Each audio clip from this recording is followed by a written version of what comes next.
Ayo, it's the beard here. We're gonna make a same game parlay for tonight's Monday Night Football game. Dallas versus Tampa. Let me throw some stats at you.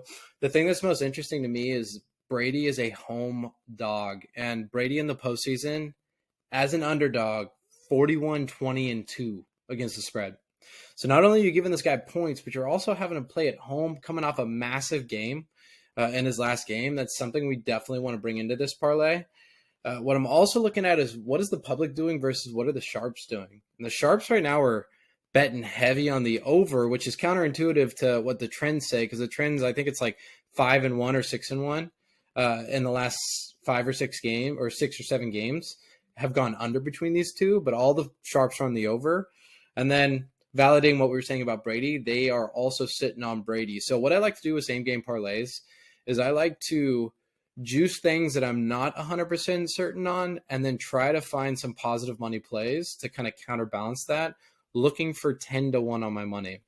So where we're going to start is what we said about Brady. We definitely want to get them in we want to get the Bucks in here. Right now they're 2.5 points. I'm going to be super safe. I'm going to play it to 10. Usually I play 7s or 3s, but I think what we can do is actually take this up to 10 because there's some plus money plays we can bring in. So I'm going to bring that to 10.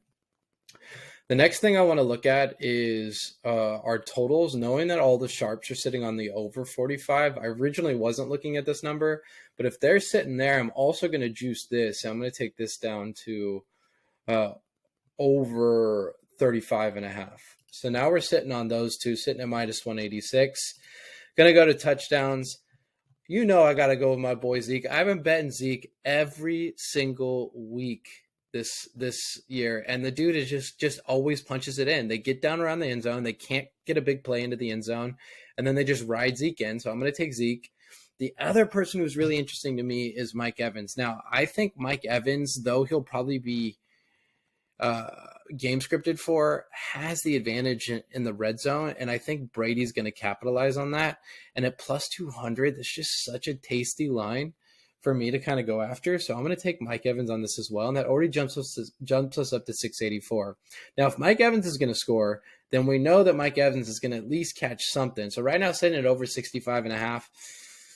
That's pretty high for him, but I do think we can kind of get some juice on him as well. So when I look at Mike Evans here, I think 50 yards is doable at minus 250. So if we hit the minus 250, that's to plus 844, which is nice. And then the other guy that I think is going to have a decent game because the Bucks are not good against tight ends is Dalton Schultz. And Dalton Schultz is kind of a safety blanket for Dak. So if you watch a lot of Cowboys football, when Dak has a bad game like he did coming into this game, he's going to look for quick completions. In order to get quick completions, he's going to have to hit Dalton Schultz. Dalton Schultz has been that for him. Minus 38, he probably will get over that. But again, since I already brought in that plus 200 for Mike Evans, I'm just going to go with the minus 320. That gets us to 1136. But what I'm also going to throw on here is I'm going to go into passing props because I think both these quarterbacks are going to come out and throw the ball. So both these props, I think they could hit them, but we're already sitting at our 10-1 on our money. So let's throw some more stuff in here that's going to be a little bit easier for us to hit. So let's get Dak at 200 plus. I think Dak in almost every single game has hit 200 plus. So I'm going to go with Dak there. And then I'm also going to come down and look at Tom Brady. I'm going to say Tom Brady's even if they're ahead, Tom Brady's throwing the ball.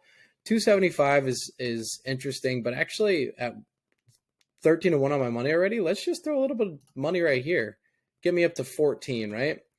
So, you know what? I don't like 14. Let's go minus 120 here. 16. So 16-1 on the money. We got an 8-teamer here. We're going to throw $50 on that. And at $50, it's an $800 payout. These don't hit all that frequently, but, 1 in 16 times, I like those odds. Hopefully we all hit this. I'm going to be on this tonight. Thank you for watching my inaugural Build That Parlay live with the beard. Remember, thou shalt cover.